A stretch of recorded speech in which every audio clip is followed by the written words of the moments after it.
ஹாய்ங்க. இன்னைக்கு IKEA vlog தான் பார்க்க போகிறோம். ஐக்கியாவுக்கு வரணும்னு ரொம்ப நாளாக ஆசைப்பட்டுட்டு இருந்தேங்க. ஏன்னா எங்கள் வீட்டு பக்கத்தில் ஐக்கியா கிடையாது.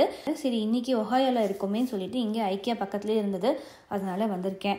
ஐக்கியாவில் பார்த்தீங்கன்னா புது வீடு வாங்க போகிறோம், கம்ப்ளீட்டாக செட் பண்ண போகிறோம்னா நல்ல ஐடியா அங்கே கிடைக்கும். இங்கே கிச்சனை ரீமாடல் பண்ண போகிறனாலும் இங்கே நிறைய ஐடியாஸ் கிடைக்கும். நானும் கிச்சன் திங்ஸ் வாங்கலாம் தான் இங்கே வந்திருக்கேன். பெட்ரூமாக இருக்கட்டும், பாத்ரூமாக இருக்கட்டும், ஒவ்வொரு தீம் பேஸில் செட்டப் பண்ணியிருப்பாங்க. அதை பார்க்கும்போது நமக்கு ஒரு ஐடியா கிடைக்கும். இந்த மாதிரி வீட்டை செட் பண்ணலாம், இல்லை இந்த கலர் காம்பினேஷன் கொண்டு வரலான்னு. இங்கே ஒவ்வொரு பொருள் வாங்கும் போதும் அதுக்கு ப்ரைஸ் போட்டிருப்பாங்க. அதை ஸ்கேன் பண்ணி பார்த்தோன்னா அந்த பொருள் எங்கே இருக்குது அப்படிங்கிறத நம்ம ஈஸியாக தெரிஞ்சுக்கலாங்க. இதுதான் ஐக்கியாவோட ஒரு ஸ்பெஷாலிட்டி. ஒரு கிச்சன் செட்டப் ஏரியாவை நிறைய தீமில் வச்சுருக்காங்க. இது பார்த்திங்கன்னா 1 பெட்ரூம் வீடுங்க. அது எந்த அளவுக்கு நம்ம உள்ளார சின்ன இடமா இருந்தாலும் அது எவ்வளோ காம்பேக்டாக டிசைன் பண்ணிக்கலாம் அப்படிங்கிறத நமக்கு காட்டியிருக்காங்க. எவ்வளோ அழகாக ஆர்கனைஸும் பண்ணி வச்சுருக்காங்க. லிவிங்காக இருக்கட்டும், கிச்சனாக இருக்கட்டும், பாத்ரூம், பெட்ரூம் அப்படின்னு சொல்லிட்டு எல்லாமே சூப்பராக ஆர்கனைஸ் பண்ணி வச்சுருக்காங்க. கிட்ஸ் அண்ட் பேபிஸ் கூட ரூமை நம்ம இந்த மாதிரி கலர்ஃபுல்லாக டெக்கரேட் பண்ணலாம் அப்படின்னு சொல்லிட்டு இந்த க்ரீன் தீமில் ஒவ்வொரு தீம்லேயுமே ஒவ்வொரு ஏரியாவுக்கும் வச்சுருக்காங்க. இது பார்த்திங்கன்னா நியூபார்ன் பேபிஸ்க்கு நம்ம இந்த மாதிரி செட்டப் பண்ணலாம், இந்த கலர் காம்பினேஷனில் வைக்கலாம் அப்படின்னு காமிச்சிருக்காங்க. இது பார்த்திங்கன்னா கொஞ்சம் கிட்ஸுக்கு ஒரு 10 இயர்ஸ்க்கு மேலே இருக்க கிட்ஸுக்கெலாம் இந்த மாதிரி செட்டப் பண்ணி தரலாம் அப்படின்னு சொல்லிட்டு வச்சுருக்காங்க. பார்க்கறதுக்கு ரொம்ப அழகாக இருந்தது. நான் இந்த கண்டெய்னர் தாங்க வாங்கியிருக்கேன். இது ரொம்ப அஃபோர்டபுள் ப்ரைஸில் கிடச்சிது எனக்கு. இது பார்த்திங்க அப்படின்னா கிச்சன் ஏரியா. இங்கே நமக்கு நிறைய திங்ஸ் வேணும். பட் நான் இந்த ஐக்கியாவில் எனக்கு அந்த அளவுக்கு கலெக்ஷன் கிடைக்கல. மற்ற ஐக்கியாலாம் போயிருந்தப்போ நிறைய கலெக்ஷன்ஸ் இருந்தது. இங்கே ரொம்ப கம்மியாக இருக்குது. மேபி இது சின்ன ஐக்கியான்னு நினைக்கிறேன். அதனால் கலெக்ஷன்ஸ் அந்த அளவுக்கு இல்லை. அது இல்லாமல் கிறிஸ்மஸ் வரப்போகுது, அதனால் ஃபுல்லாக கிறிஸ்மஸ் டெக்கரேஷன், கிறிஸ்மஸ் தீமில் தான் இருந்தது நிறைய ஐட்டம்ஸ். பிளான்ட் வாங்கலான்னு வந்தேன். பிளான்ட் பார்த்திங்க அப்படின்னா நிறைய பிளான்ட் இருக்குங்க. நானும் அதை வாங்கலான்னு தான் நினச்சேன். ஆனால் வீட்டில் ராஜா என்ன சொல்லிட்டாருன்னா, வேண்டாம், நிறைய வச்சுருக்கேன் வீட்டில், அதை மெயின்டைன் பண்ணு ஃபஸ்ட்டு அப்படின்னு சொல்லிட்டாங்க. சரி பாட்டாவது வாங்கலாம் அப்படின்னு சொல்லிட்டு தேடிட்டு இருந்தேன். எனக்கு ஒரு கலர்ஃபுல்லான பாட் வேணும் கிச்சனில் வைக்கிறதுக்கு. பட் ஆனால் நான் எதிர்பார்க்குற மாதிரி அந்த தீமில் இங்கே கிடைக்கல. ஸோ அதனால் ஃபுல்லாக சுற்றி பார்த்துட்டு நாங்கள் கிளம்பிட்டோம். ஏன்னா நாளைக்கு ஸ்கூல் இருக்குது. அதனால் சரி சீக்கிரமாக கிளம்புனா தான் இங்கேருந்து எங்களுக்கு கிட்டத்தட்ட ஒரு 3.5 hours ட்ரைவ் இருக்குது. அதனால் ஆல்மோஸ்ட் லேட் ஆகிடுச்சு. டின்னரும் சாப்பிட்டுட்டு கிளம்பிட்டோம். ஐக்கியாவில் பெருசாக பார்த்தீங்கன்னா வெறும் கண்டெய்னரும் அந்த ஷூ போட்டு வைக்கிற ஒரு ரேக்கும் தான் வாங்கியிருக்கேங்க.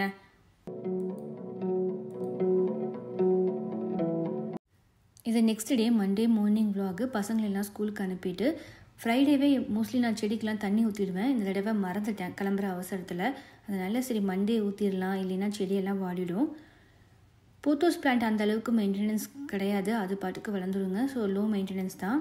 எந்த அளவுக்கு நம்ம கரெக்டாக தண்ணி மட்டும் வச்சிட்டோன்னா போதும், அது பாட்டுக்கு வளர்ந்துடும்.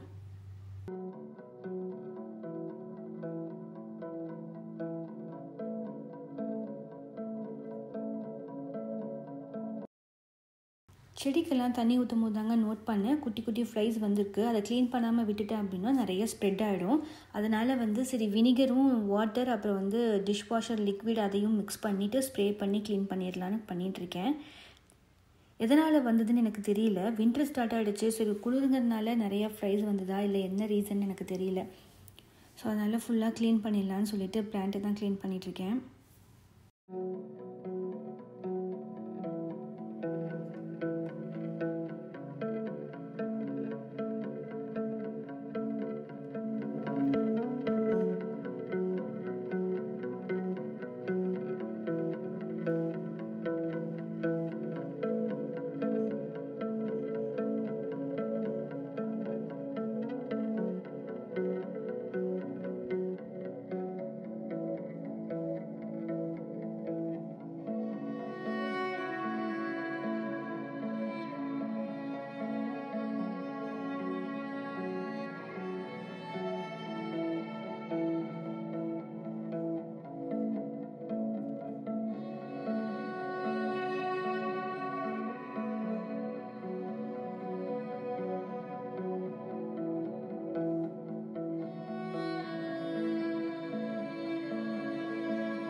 இதுதாங்க வெண்ட் ஏரியா. இந்த பார்த்திங்கன்னா வீடு ஃபுல்லாக இருக்கும். இதுலேருந்து தான் ஹீட்டர் அண்ட் கூலிங் வரும்.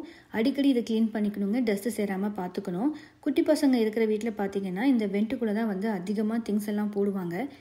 பசங்க சின்னதாக இருக்கும் போது அடிக்கடி இதில் போட்டு விளையாண்டுட்டு இருந்தாங்க. அப்போ வந்து இந்த வெண்ட் ஃபில்டர் போட ஆரம்பித்தவங்க அப்படியே எங்களுக்கு யூஸ்ட் ஆகிடுச்சு. வெண்ட் ஃபில்டர் பார்த்திங்கன்னா டஸ்ட்டு கூட உள்ளே போகாமல் பார்த்துக்குது.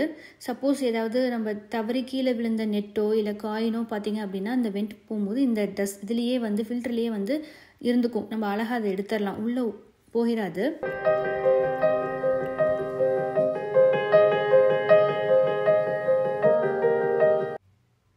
நான் வீக்லி ஒன்ஸ் க்ளீன் பண்ணாலுமே இந்த ஏரியா மட்டும் அடிக்கடி மிஸ் ஆகிட்டே தாங்க இருக்கும். ஏன்னா நிறைய லீவ்ஸ் எல்லாம் கீழே விழுகும்.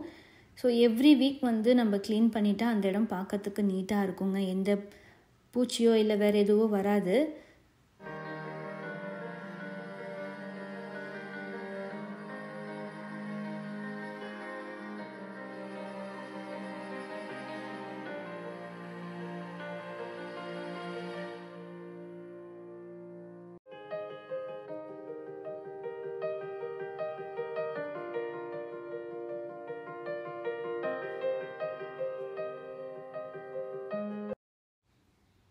இது பார்த்திங்க அப்படின்னா இதுவே வந்து நமக்கு மாப் பண்ணி கொடுத்துரும் வீட்டை.